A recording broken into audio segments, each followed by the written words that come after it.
love the chase and the hunt, and I set the pace when I'm running. I always take what I want and I always give it 100. Don't need a bank, no I'm funded. Play the game like it's nothing. I'm always thankful for something. Don't take for granted, stay humble. Now wake up, it's time to look at the enemy. Hi everybody, Ricky here from Behind the Bars TV. Hope everyone is fit and well. Just want to say a massive thanks to all my subscribers.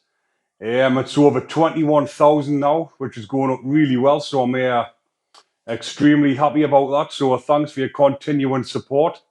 Although 80% of my viewers still aren't subscribed to my channel, but if you are one of them, please go down and subscribe and hit that button, please. It does wonders for the channel, makes the channel look bigger and better. Hit that algorithm and get it out there more. But in this episode, I'm going to talk about the IPP sentence. And the reason why I'm going to talk about the IPPs is because a lot of my viewers, my subscribers, have been asking us questions, and a lot of them don't really know what IPP is. And because obviously this is a prison channel, and I am speaking more about the IPPs, and I've recently just done a podcast with a lad from Ireland who's still serving IPP. And obviously, if you've all been following me from the start, I'm an IPP myself. So the IPP stands for Imprisonment for Public Protection. And it was brought out in April 2005. And it was brought out for it was meant to be brought out for the more seriousness of offenders, people that are offending all the time, and they are at high risk of reoffending, and the offences that they're committing are so serious that they thought that this sentence was deemed for them. So IPP is the same as a life sentence. When you used to get this sentence, let us just clarify first off, this sentence was actually abolished in December 2012.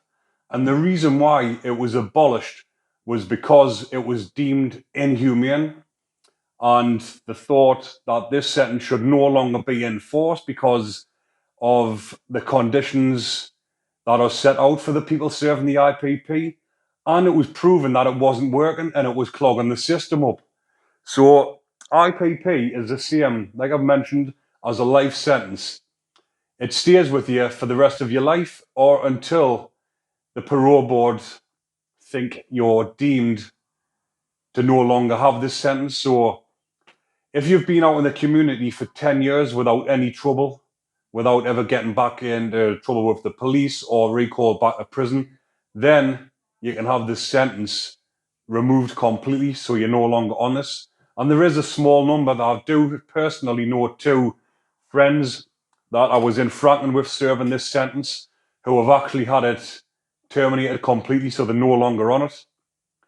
So getting back to the IPPs, it was made for the more seriousness of offenders, and there was supposed to be they were going to give out 1,000 of these sentences. That's what was forecast by the government, that they thought that they would give out about 1,000 sentences. And they actually went on to give 8,711 people got this IPP. But I'm just going to go through a few facts about who got these IPPs and when they got them. So I've just got a few notes jotted down here. I'll just get to them. So as I just mentioned, between 2005 and 2012, there was 8,711 people given IPP. 249 of these were women. 326 were children. 309 were aged between 15 and 17-year-old. 10 of these were girls. So I don't know how on earth a judge could sentence a 15-year-old girl to IPP. It just seems so ridiculous. They haven't committed murders. Obviously, when someone's committed a murder, it merits a life sentence, and that's the only sentence that can pass. But given a teenager between the ages of 15 and 17 an IPP just doesn't make sense to me. 16 were boys aged between 12 and 14. One was a boy aged between 10 and 11. This is outrageous, this. I know I've went through these facts before, but I'm just looking on the Ungrip page, and these are facts that are on here. But like giving a boy between age 10 and 11 an IPP sentence is just absolutely ridiculous. So the IPPs, 3,045 were given out for violent offences. 2,508 were given for sex offences. Now, let me just tell you another fact here. When I was in Franklin doing a course, and one of the psychologists was on the course, and she turned around and said to me, she says, "Do you know why this sentence was brought out?" This sentence was brought out for the simple fact that all these dangerous predators, these ones that deserve IPP, the ones that are a danger to children, paedophiles who cannot be reformed. You can't change the brains because that is the way they are. So this psychologist said to me, they used to interview some of these paedophiles in Franklin, and these were the ones that were doing a normal sentence. Just say they're doing a 10-year sentence and they have a release date. They were getting interviewed, and because they had a release date, they were blatantly turning around and saying, when I get released, I'm going to do it again. I'm not cured. And their hands were tied. They couldn't say right. They knew these predators were still danger to kids when they were released, children and women, paedophiles and rapists. And they were openly saying they were going to do it again. So this is why the sentence was brought out. They brought out the IPPs specifically for paedophiles so that when they could see that they weren't changed, weren't rehabilitated, they could see they were going to go out and commit further offences against children, then these are the ones that deserve the IPP, because for me, a paedophile, their preference is children. So how can you change their brain to not want children? That is the way they are tuned in. You cannot, in my opinion, you can't help them. You can't change them. That is what they are. And they need IPPs. And this is why the ongoing debate is why the government is taking so long to come to a decision on what they're going to do with the IPPs, because I understand you couldn't just say, right, we're going to release the IPPs or we're going to re-sentence them, because these predators deserve to be on the IPP. And this is why they look at us violent offenders, because I was in for violence. They look at violent offenders the same as sexual offenders, which it's just no comparison at all. It's two different things. If you're going out and committing violence against other lads that's committing violence against you, then that's not the same as a man going and raping a 3-year-old kid or a 5-year-old kid. There's just no comparison. So this is why the IPP was brought out for these offenders that were going to get released and go on and commit further offences. So I can understand why they brought the sentence out. So then why did they go on to give 3,045 to violent offenders and 2,508 to sexual offenders? So more violent offenders got the sentence than they did sexual offenders, which just doesn't make sense.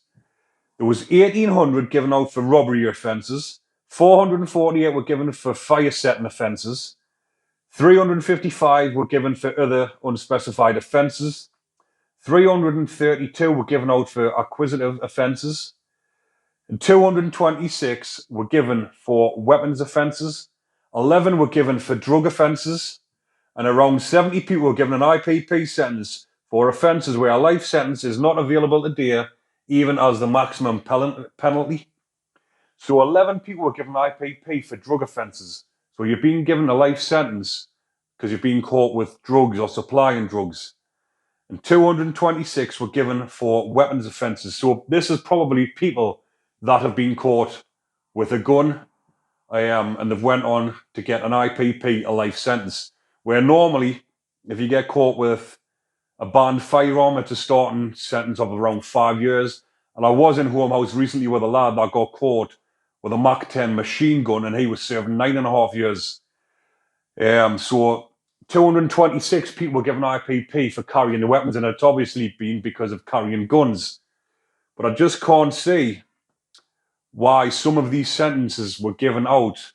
And there has people been saying that the judges just got trigger happy with the IPPs and they just give them out without even thinking about what they were doing. And the majority of them do go on to regret it, because David Blunkett, who brought the IPP out at the time, if you go and do a bit of research on it, he's actually went on to say it's his biggest single regret, giving out the IPP. And he has nightmares and he can't sleep at night because of it. So if he feels so passionate and so badly about this, because he is actually petitioning and trying to get this IPP changed or removed, but surely he should have some powers to be able to get this in the public eye more and get the government to do something with it, because they are talking about resentencing everybody, which I think they should do. But when they re-sentence everybody, when there's still dangerous predators inside who are going on that are going to commit further offences against children, then they should stay on it, or they should be given a discretionary life sentence. But I'll just go on to say some more facts. So there's been 5,000 releases from custody, and up until March last year, 1,500 people who have never been released since serving the sentence. So 1,554 people that were given IPP have never been released from prison.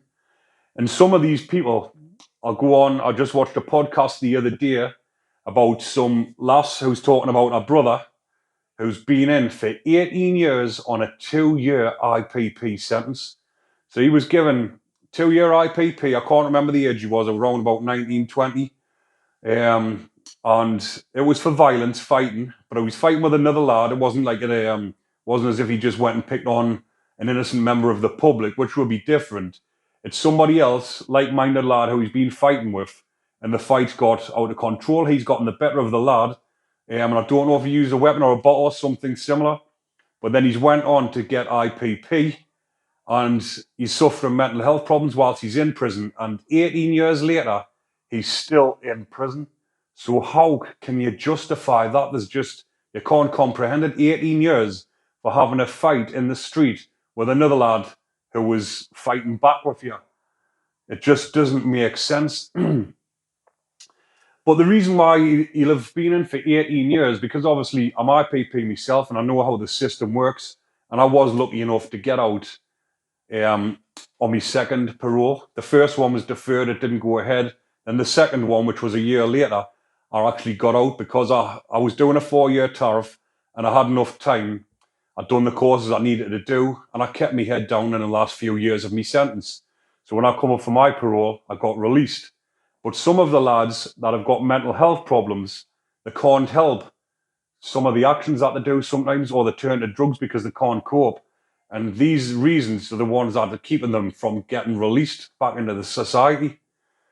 But 18 years for something like that. I know similar lads I'll talk about with more in depth when I do more podcasts. I'm going to get families of IPPs on.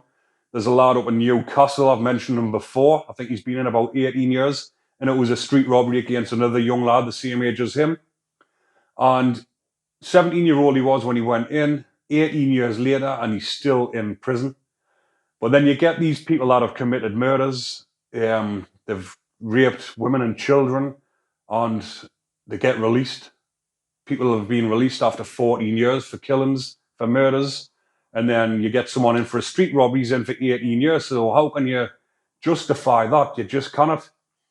But the difference between a life sentence and an IPP, the reason why there's more people committing suicide, or more people has committed suicide on the IPP, is because a life sentence, you've got a 12-year tariff or a 15-year tariff or longer. You've got enough time to do your courses. You've got enough time to do your courses 2 and 3 times over. You haven't really got that much to stress about, because you've got quite a long journey ahead of you to do everything that's needed of you to show the parole board that you're a changed person. And with the IPPs, with a short 2-year tariff, you've got 2 years to do this course, do that course, to show that you're rehabilitated, to show that you changed. 2 years isn't enough to show that you've changed. So this is why they've been in for 5, 6, 7, 8 years and plus, because some of the courses that you get told to do, you've got to move to another prison to do the course. And some of the courses take 12 months to complete. So it's a 2-year process for you to get moved to the prison, for you to do the course. And you've got a 2-year tariff, but then you've got to do more courses and you've got to get moved to other prisons. And this is why some of these IPPs have committed suicide, because they can't handle the thought of keep getting knocked back for reasons that are out of their control. If they had enough time to do these actions that they wanted to do, then it would probably be less stressful for them. They would have time to do the courses, then they would have time to rehabilitate and get released back into society. But when they're getting messed around, getting told to go here, go there, meet new people, you've settled on a wing, you've got to then go and deal with another 100 new prisoners that you've never met before, 100 other personalities that are coming on and testing your patience. You turn around, have an argument with them, tell them to fuck off, get put on, go to parole board. The parole board knocks you back because you've used aggressive behaviour against somebody else, and it's just an ongoing vicious circle for them. So I'm just going to tell you a couple of facts about IPP deaths. So since this was out, this is about a year ago, there's been more since then because I've seen one in the paper just recently. 74 people have killed themselves in prison while serving an IPP sentence. People serving an IPP sentence self-harm at a higher rate than people serving other types of life sentences. Recurrent themes in studies have shown those serving an IPP sentence suffer emotional anguish and despair that comes from uncertainty and lack of hope about release from prison. So when they're in prison and they keep getting these knockbacks, it's the feelings of despair, which I personally know, and it's absolutely horrific. I wouldn't wish it on anybody. And the feelings that you get are just helplessness, hopelessness. But if you're not strong-minded, which I was, I managed to get through my sentence and get through my recall. But if you're not strong-minded and you haven't got a family support on the outside, you've got nobody, and you're in there by yourself, I can understand why these lads and lasses have actually ended up giving up and taking their own lives. But altogether, there's been 276 people serving an IPP sentence in secure hospitals, bringing the total detained IPP population in 2020 to 3,604, but this figure is not released regularly. We know that the number of people recalled to prison on an IPP sentence is rising, but we do not know much about them because the Ministry of Justice often conflates recalled IPP prisoners with other recalled prisoners in their data. But the amount of people that have died serving an IPP is 200 and something. I can't remember the exact figure because I haven't got it here. It was 200 and odd, and they put it down to 74 suicides. But it's believed that a lot more is because of suicide and self-harm, but they've just put it down to natural causes and other things just to try and brush it under the carpet. But I hope that has brought the IPP to light a bit more for the people at home that don't know much about them. And I'll just talk about the actual mental health effect it has on you when you're serving an IPP sentence. Like I've just mentioned, when you've got a parole hearing coming up and you get knocked back or it gets deferred, and the majority of the time when it gets deferred through no fault of your own, sometimes because the parole board has got the main parole officer, it has a second sitting parole officer. I think the first one is a judge. Then you've got inside probation, you've got outside probation, and you've got your solicitor. So you've got 5 people that need to meet on that same date. And if one of them can't make it for whatever reason, it then gets deferred. It happened with me. If I think the probation officer was off bad, ill. So then what happens then, because another probation officer can't come and just fill in for that one because they know you, because they've been working with you throughout your prison sentence, they have to then defer it, and then they have to make it where all 5 parole members, including your solicitor, has to all be free on that day. And that's why it gets deferred, and sometimes it's for 6 months. So this happened to me when I had my parole hearing was like due in a week's time. And they came and said to us, your parole's been put off, and it got put off for 6 months. It was deferred. And that feeling, and knowing that you had to do another 6 months leading up to your parole board, was absolutely horrendous. The anxiety is just crippling. You feel like running away, but you can't, obviously, because you're locked in a prison. And then you've got to deal with everybody else on the wing around you.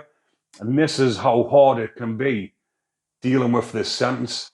So another 6 months you've got to wait. But the build up before that, leading up to your parole hearing, the only way I can describe it is if you've ever been in a situation where, like, if you're going to have a fight, or you feel as if someone's going to attack you, or something similar, where you're in a situation where your anxiety is totally raised to like level 10. If it goes from a level 1 to 10, your anxiety is at level 10. But this feeling is with you every single day leading up to your parole hearing. So if you've been told 2 weeks, 3 weeks beforehand, your parole's in 3 weeks' time or 4 weeks, you've got this crippling feeling every single day leading up. Then you get towards your hearing, and then it gets cancelled. And this is how bad it can be. And this is why some of the lads self-harm. I've seen lads with cuts all over the faces, arms, neck, where the only release they get when they're feeling like this off the anxiety is by cutting their arms. And that's the release for them. And that is how bad the feelings get for you. But it's not just on you either. You've got your loved ones back at home that are trying everything. They can't understand why you're not being released. You tell them answers, and you're trying to give them answers, but they can't understand it because they don't know what the sentence is about. And even when they're back home and they're getting in touch with your probation officer, speaking to your solicitor, they're not getting the answers they want, and them, your loved ones back home, are suffering as well. And this is how bad this sentence is. But if you haven't got loved ones back home to vent onto the phone to and talk to and like try and open up and stuff, again, these are the people that have thought there's no other way out, and they've give up and committed suicide. But I think I've covered a lot of things in this video. Hopefully you've enjoyed it. And I will be doing more to raise awareness about this IPP. And like I've mentioned, I'm going to be getting in touch with some families of IPPs, and I'm going to be having interviews with them and talking to them and seeing what effect it has on them.